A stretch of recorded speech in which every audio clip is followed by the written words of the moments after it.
All right, hello there. Happy New Year to you. Thank you so much. You're watching CNBC Africa's special on the Road to Davos broadcast as we count down days to the World Economic Forum 2019 meetings in Davos. The 2019 World Economic Forum annual meeting will actually begin on a Tuesday, which will be on the 22nd of January and actually ends on Friday, 25th of January. Conversations are expected to center on globalization 4.0. And of course, in this special edition, I'll be engaging my panelists on Africa's place in this thing called globalization. My name, as always, is Eugene. Anangwe. You can be part of the conversation at CNBC Africa, or you can tweet me directly at Eugene Anangwe. Let me bring in our panelists on the program.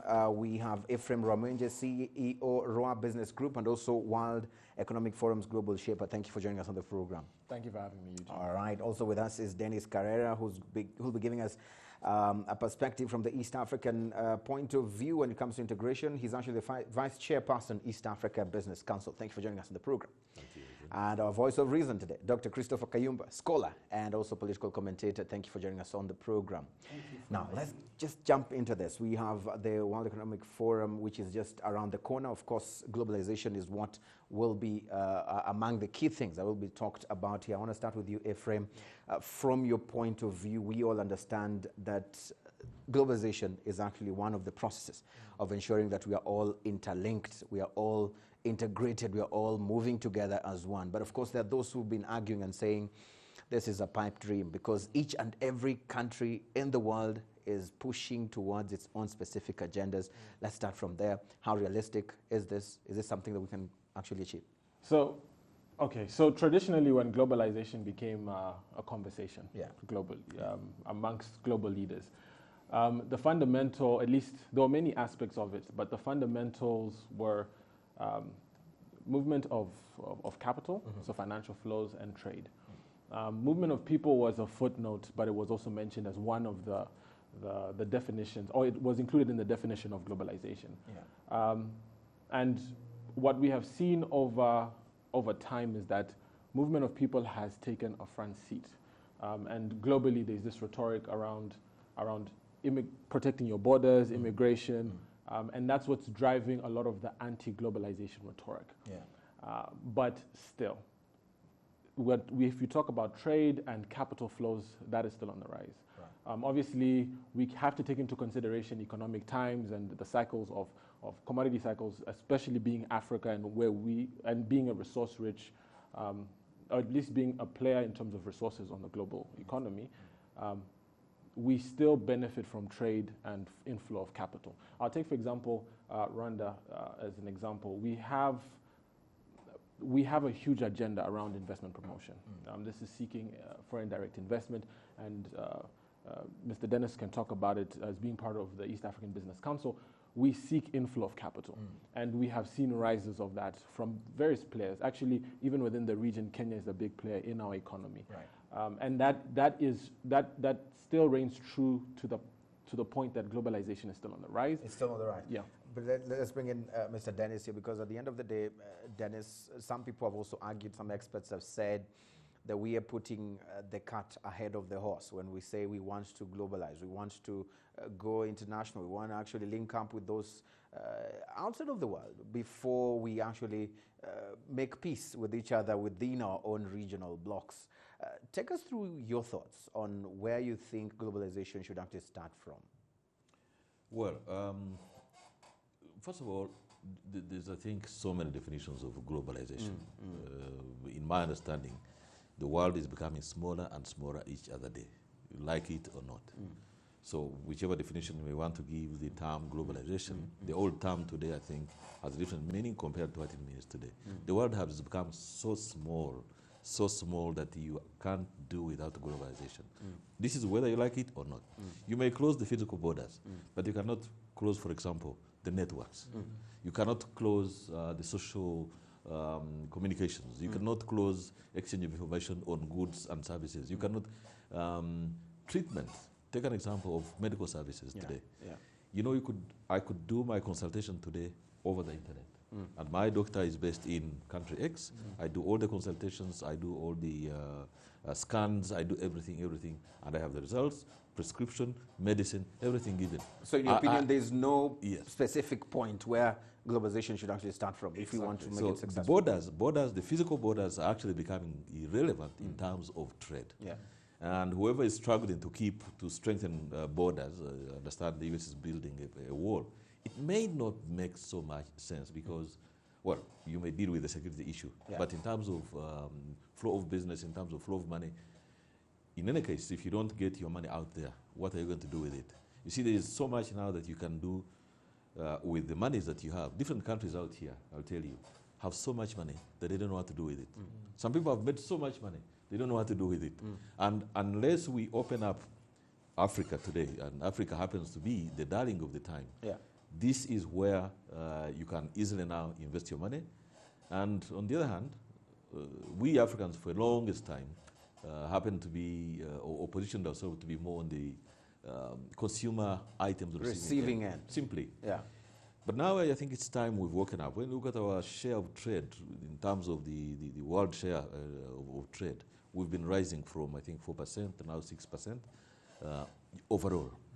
Our tapping the mechanisms and ideas and energies put into tapping of our natural resources have more than multiplied now. Look at the kind of interest now that is generated out there. Everybody's looking for, resources in Africa. Look at the consumer market. We are the best consumer market today, believe me. And for some reason, we have moved so fast. We are no longer associated with the old style goods. Look at the way Africans want to, the kind of TVs we watch. Look at the kind of watches we put on. Look at the kind of style. Look at the kind of thinking. Look at the mobile phones apps. Look at the app applications for all these mobile phones. We are associated with the new development trends, and all these come with usage of our raw materials, and so inevitably we are attracting industry here. So I think Africa is well positioned in as far as globalization is concerned. It cannot stay behind. Possibly I'll tell you later what we need, what I think we should do as Africans, so that we can consolidate ourselves, so that we are better positioned to have a fair share of world trade. Right. Dr. Christopher, you've been listening to the first two speakers, and I want to read your thoughts as well on what you take on what they have said so far. I think the two speakers really have a grasp of what it means, because broadly when people talk about globalization, they are a group of people, particularly nationalists, or people who have a limited view of how the world works, who perceive globalization as if it is a thing that you can stop, something that is somewhere you can probably call and say, let us first complete our local market. When we grow up, we'll call upon you. But when we talk about globalization, like they have said, we're talking about two major trends. One is the old trend that relates to trade, relates to how people communicate, that relates to how people move around. That is as old as human beings themselves.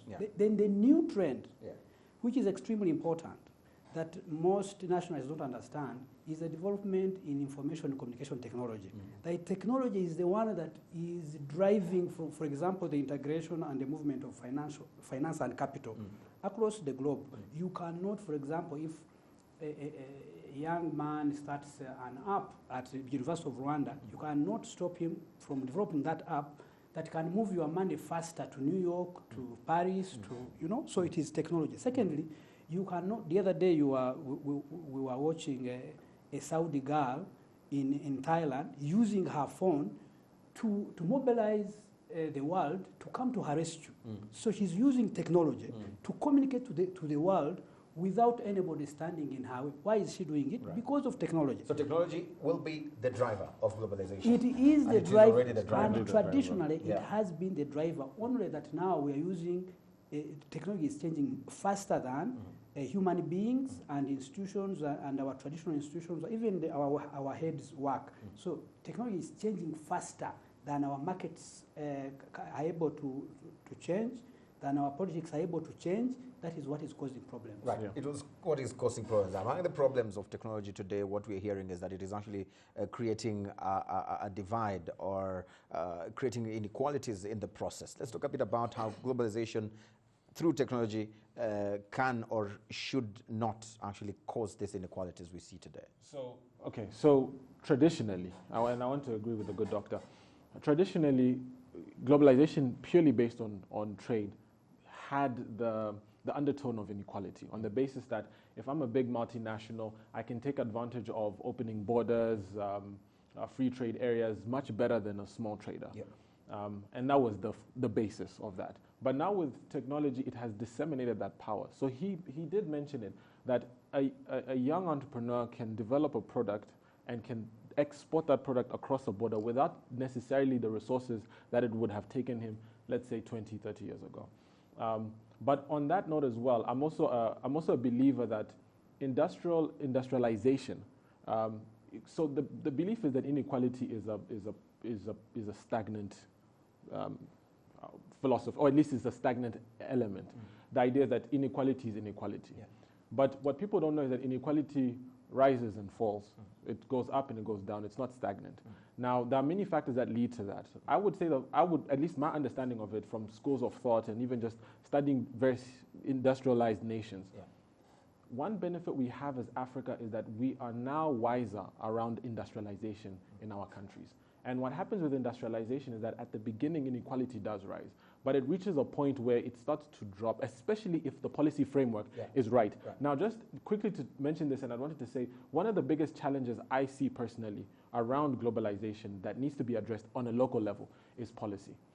Policy needs to be addressed. We had this issue in Rwanda around incentives. And what happened is that the policymakers put incentives and said, look, if you're going to come and invest in our country, these are the incentives, this is what you're going to get. Now, what happens with globalization is that capital, or at least globalization, punishes poor policy. Poor policies. And so we'll talk a bit about that more when we come back from the break. Of course, we'll look at the thoughts of the other two panelists when it comes to the inequalities that some people say. I mean, yes, you say that the technology will actually bridge that inequality gap, but of course, you will still need resources to get that particular technology working for you. And we'll talk about those who do not have that ability. How do we ensure that we leave no one behind as we move towards this globalization issue? So stick around. Of course, we'll be coming back after this very short break to move this conversation forward. Stay with us. Welcome back. This is a special broadcast on the road to Davos and, of course, the World Economic Forum just around the corner. We're talking about the key pointer, that is globalization, that will be top on the agenda. But of course, what we know also for a fact is that the issues of the fourth industrial revolution, technological innovations, artificial intelligence will also be part of what will be talked about right there. And so I want to read your thoughts as well, Ephraim. What we've heard people say is that what we need as a continent today are jobs. And so we need to create opportunities where we're seeing more jobs being created. And the people who are not optimistic about the fourth industrial revolution have been saying that the fourth industrial revolution will not offer a solution to actually the creation of jobs. Instead, it will take away most jobs because of the coming in of the bots, the coming in of automation. How do we ensure that those on the continent that have these particular fears, their fears are rested and they jump onto the bandwagon of technology here? I like the way you've given me the responsibility to appease their fears. Yes. What if I'm also one of those? Are you one of them, first of all? No, but I feel like, okay, so I'll come back to what I said before the break around policy. Yeah. The fourth industrial revolution is an industrial revolution. Yeah. And like any industrial revolution, the country in which the industrialization is happening to has to adapt. Now, in this case, we have to move from low-skilled jobs, which come from normal industrialization, to high-skilled jobs. That can only be solved through quality policy. And I think tying it into the conversation around inequality, high-skilled jobs do more for inequality than low-skilled jobs. You'd rather have high-skilled individuals in your economy contributing to the economy than low-skilled individuals. And I think the fourth industrial revolution offers that opportunity, but it cannot be done in isolation. It needs policymakers to really ensure that policy ensures that the country and the citizens take advantage of the fourth industrial revolution. Dennis, he says high-skilled jobs is where we need to try and push. So what happens to those who are low-skilled? And we're talking about not leaving anybody behind in this sense. What I think should be done, or we need to see happening, is everybody has to find a level one way or the other. Because, yes, you need the high-skilled chunk of the labor that you need in the market. But what do you do with the majority of unemployment? If you don't address that, the likelihood is going to be the scenario that we are seeing currently, the flow of all these migrants from Africa looking for jobs. To me, it's a very sad story when I see, it's saddening to everybody when I see people dying on boats and they're trying to go to look for jobs. In a sense, they say they are looking for survival, they're looking for a life out there. But what happened in the life here? What went wrong? Basically, it starts with, we have the resources, we don't have clear policy, as I said, there are no jobs for that matter. Africa has produced more graduates. By the way, those people you see drowning are not necessarily the uneducated. Some of them are quite educated people, but educated, no job, frustrated on the street, and eventually thinks, let me go to Europe. So I think, let us re-examine where we as Africa. The education as a component of the market itself, because education on the other hand has become part of the trading services. Education has been on the increase. There are more educated Africans today than they were 20 years ago. Look at how many universities, take an example of this country or any country in the region. Professor will tell us how many graduates we produce currently. Yeah. This country alone, I think, we produce over 20,000 graduates at one go. Do we have the absorption capacity to absorb all those in the market? So what happens? Are we likely going to see all these now, are crossing Indian Ocean looking for, and where are they going? But this other side where they're going, what guarantees are there that they will get the jobs? The whole idea of globalization, for those who actually vote for it, they say that we can open up our borders, and if you have a surplus of the skilled labor, they can cross over to Kenya, they can cross over to Burundi, and still be able to get jobs. But the reality is that this is not on the issue of policy. Yes. And I say this from a clear perspective of the regional integration. Yes. We need, I think, first of all, to consolidate our gains. And if we haven't gotten there, for the regions that haven't integrated, we need to consolidate regional integration. This provides a solution to what we are seeing today. Currently, the most groups fleeing Africa into Europe are from Northern Africa. Ask, where is the Northern African Business Council? I've not found one. I've tried to locate one. I can't find one. So if there's no arrangement, if there are no policy formulations that actually are designed to accommodate free movement of labor, free movement of services, free movement of capital from Algeria to Mauritania, from Libya to around there, that's what happens. Actually, what we're seeing is a result of absence of policy to accommodate or to deal with their own problems. Right, absence of policy to deal with their own problems. Dr. Kayumba, we now have the African Continental Free Trade Area Agreement, which is a hybrid, if for lack of a better word, of the East African Community Common Market Protocol. But we've seen what has happened with our own East African Common Market Protocol. Not all of it is actually being implemented. Today, you cannot move freely to certain East African countries because in those specific countries, they have fears that you're coming to take over our jobs. And here we are talking about globalization. What are we doing wrong? Locally, let me first say that the two colleagues, the two friends, what they are saying is extremely important, that we need policies. But for example, what we lack in this region, it's really not policies. It is the political will of leaders to implement what they have been saying for the last 19 years, when after the revival of the East African Community in 2000. But let me also add 2 points. You are talking about inequality and the effects of globalization on the comparison between the rich and the poor. I will tell you that if you look at the trends, there is no question that globalization will reduce the number of the rich and increase the number of poor. And the poor will increasingly be again in the global south. And the rich, also shrinking, will increasingly be in the global north. Why? Because my friend Wamwenje has been talking about the the evolution of society, talking about industrialization. Let me ask a question really here. We have had from foraging to hunting and gathering societies, to agricultural societies, to industrial societies, to consumer societies, to communication societies, to now we're talking about the fourth industrial revolution. Where is Rwanda? Where is the East African community? Has East Africa really ever industrialized? No. The problem Africa has always had, we tend to jump onto donor-funded jargons. Now we are coming from what we are calling about information age. Now we are talking about, because the global north is talking about robots. And the undoing of the industrial revolution that was achieved in the 19th century. So in your opinion, what should we be doing? We should first think in terms of our societies. What have we achieved?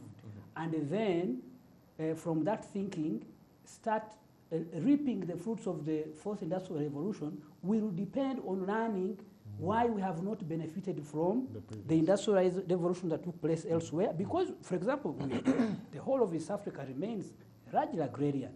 But when the elite are talking, they are talking about as if they already industrialized, and now they are moving on to the fourth industrial revolution, because that is what is on cable networks, that is what is on Twitter.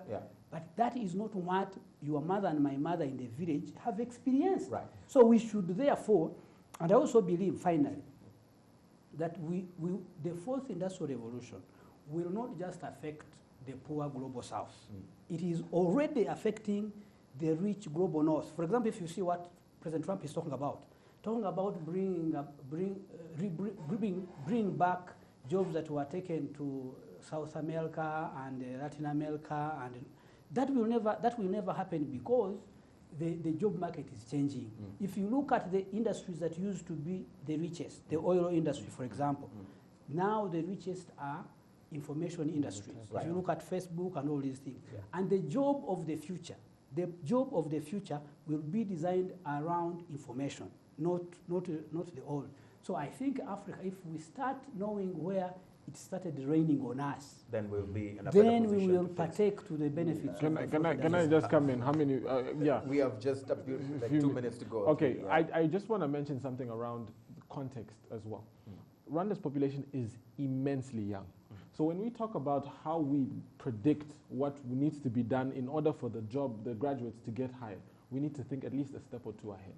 And just in relation to what you're saying, I think a lot of work has to be done in ensuring that when we develop policy, there is that context. Even the young, we have to ask the young, what skills do they have? The young then that we tailor-make about, whatever we want to do based on the skills they have. They have the education that River Nile was discovered in Mzungu from, it is not the up-to-date knowledge that they need to get the jobs. But you're one of the educators. What are we doing in your spheres? But I don't make policy. That is also the point that Messier Wamwenje and Dennis are making, that policy is extremely important. Policy of the 21st century. Some of the policies that we have in education today is the policy that was designed. Part of it was even designed during the genocide, before the genocide. So that has to be changed to be up to date with the current trends. Dennis, these are worries that probably the business community at the East African level, what sort of absorption of some of these concerns is happening at the regional level in this regional sense? level is going through challenges. We've had significant level of success, by the way, from what we've done. Regional integration, as the last 17 years, we've recorded significant success. Of late, however, because of particular small-time way of looking at things, small-time politicking, I was avoiding to use the word politicking, small-time politicking around you've heard our president come out clearly to say what exactly is affecting regional integration. Small-time politicking, and we don't. So what do we need to do right? What we need to do right, I think, is to draw a clear distinction between small-time politicking, and I call it small-time deliberately because it is small-time politicking. If you wanted to look at it in the bigger context, you wanted to be a modern way politician. Because what is politics about? What is it somebody in office, or is the well-being of your people?